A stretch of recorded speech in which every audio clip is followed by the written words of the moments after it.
Easy way to notch pipe. Get you one of these little jigs. You get them at almost any hardware store.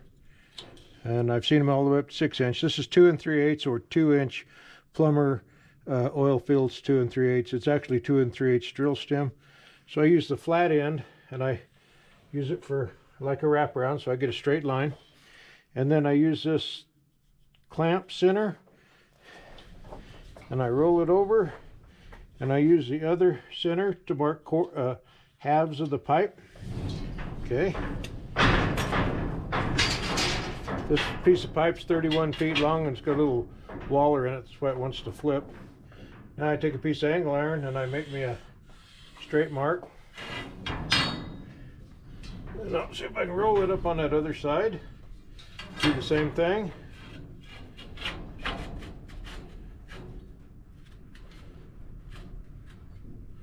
Get that where I want it. Okay, got a mark. That's for the halves of the pipe. Now we're going to set our chop saw at 32 degrees or so. And that's pretty easy to do with this one. It's a nice chop saw. It don't owe me nothing. It's worked a long, hard life. Then I turn my saw for that 32-degree angle.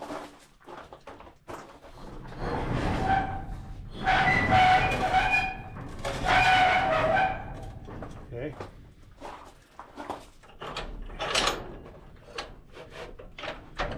Get that kind of close. Now what I do is I look down the blade and I line it up. Get you where you can see that. I just look down the blade and I line it up with the side of that mark. Right there. Okay. Now to tell when your pipe's directly on top, I've got another little tool for that. It's made in USA. It's a flange wizard. And it's made to center punch, but I'm not going to do that. I'm just going to find that white chalk mark and I'm going to push down on that. And then I'm going to line that up. It's set on 0 degrees. So I can roll that pipe around and that puts that line straight up. Then I check my cut and it looks like it's going to be right on the line. So tighten up my vise while I watch that bubble. Okay, everything's tight. Let's cut that.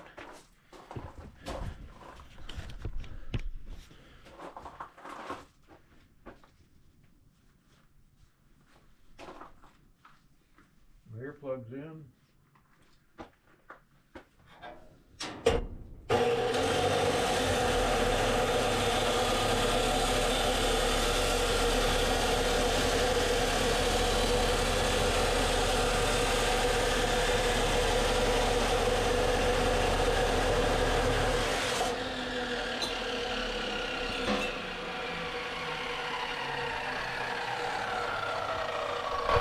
See that?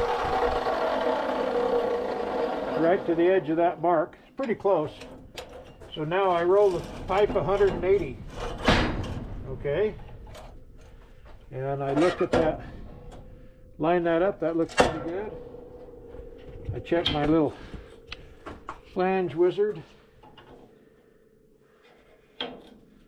So it shows it's off. So I tip it up till I get the bubble up. Check the line again. That looks pretty good. Tighten my vise.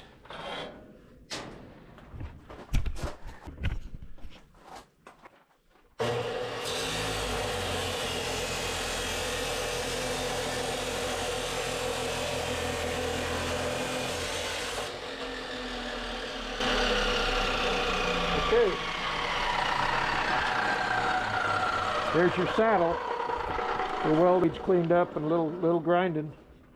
I need these pieces of pipe 8 feet long, so I'll measure from that line back 8 feet, and then I'll cut it off straight. Now, the other thing,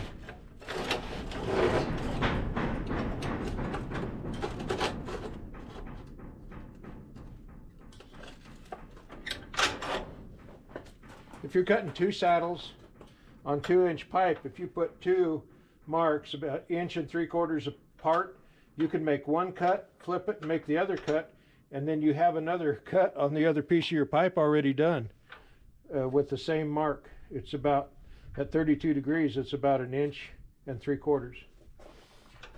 If you're doing another saddle on the other end, I'd make the mark about 1/2 inch less, because you gain about 1/4 from that line to where it actually touches the pipe, and you'll gain the 1/4 on the other end too. And having just a little bit of gap is a great thing when you're pipe welding anyway. So these are sharp, be careful. Get you a good old chop saw, they're pretty cheap.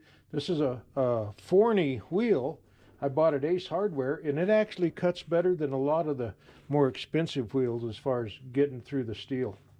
Anyway, hey, thanks for watching Papa John's World. I hope you learned something, how to notch pipe with a cutoff saw. And if I was gonna, I could tell you a lot of stuff about this. If I was gonna put from 2 inch to maybe 3 inch, I would just cut this straight. I'd cut that tip off on both sides. I'd go all the way through it.